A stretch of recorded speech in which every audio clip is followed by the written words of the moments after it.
Hello, ഇന്ന് നമുക്ക് വൈകിട്ട് കൊടുക്കാനായിട്ട് ഒരു കേക്ക് ഉണ്ടായിരുന്നു. അപ്പം നമ്മൾ സാധാരണ തലേന്ന് തന്നെ സെറ്റ് ചെയ്ത് വെക്കാറുണ്ട്, ക്രീം കോട്ടൈനും ചെയ്ത് വെക്കാറുണ്ട് കേട്ടോ. പക്ഷേ ഇന്നലെ നമുക്ക് ടൈം ഇല്ലാത്തതുകൊണ്ട് നമ്മൾ ഇന്ന് കാലത്ത് എഴുന്നേറ്റിട്ടാണ് നമ്മൾ ഇതിൻ്റെ സ്പഞ്ച് തന്നെ റെഡിയാക്കി എടുക്കണം കേട്ടോ. അതിനായിട്ട് നമ്മൾ 4 മുട്ടയും പിന്നെ പൊടിക്കാത്ത പഞ്ചസാര ആയതുകൊണ്ട് തന്നെ ഇതേപോലെ 3/4 കപ്പ് പഞ്ചസാരയും എടുത്തിട്ടാണ് കേട്ടോ നമ്മൾ ബീറ്റ് ചെയ്തെടുക്കുന്നത്. പിന്നെ സ്റ്റാൻഡ് മിക്സറും സംഭവമൊന്നും നമ്മൾ കയ്യിലില്ല കേട്ടോ. ഇത്ര കാലം ബേക്കിംഗ് തുടങ്ങിയിട്ട് ഏകദേശം 2 വർഷത്തോളമായി. നമ്മളുടെ ഈ ഒരു 2 വർഷമല്ല, സോറി 2.5-3 വർഷത്തോളം ആവാറായി. നമ്മൾ ഈ ഒരു ഹാൻഡ് ബീറ്റർ വെച്ചിട്ട് തന്നെയാണ് കേട്ടോ ചെയ്യണതും.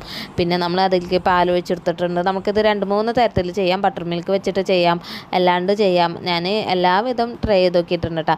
ഈ ഒരു കളറാണ് നമ്മൾ റെഡ് കളർ കിട്ടാനായിട്ട് യൂസ് ചെയ്യണത്. എല്ലാ പ്രാവശ്യം മാജിക് കളേഴ്സിൻ്റെ മാജിക് റെഡാണ് കിട്ടാറ്. പക്ഷേ ഇപ്രാവശ്യം നമുക്ക് ആ ഒരു റെഡ് കിട്ടാത്തതുകൊണ്ട്, പക്ഷേ ഈ ഒരു റെഡ് ഞാൻ പ്രതീക്ഷിച്ചതിനെക്കാട്ടി നല്ല റെഡാണ് കേട്ടോ. എനിക്ക് നല്ല ഇഷ്ടമായി.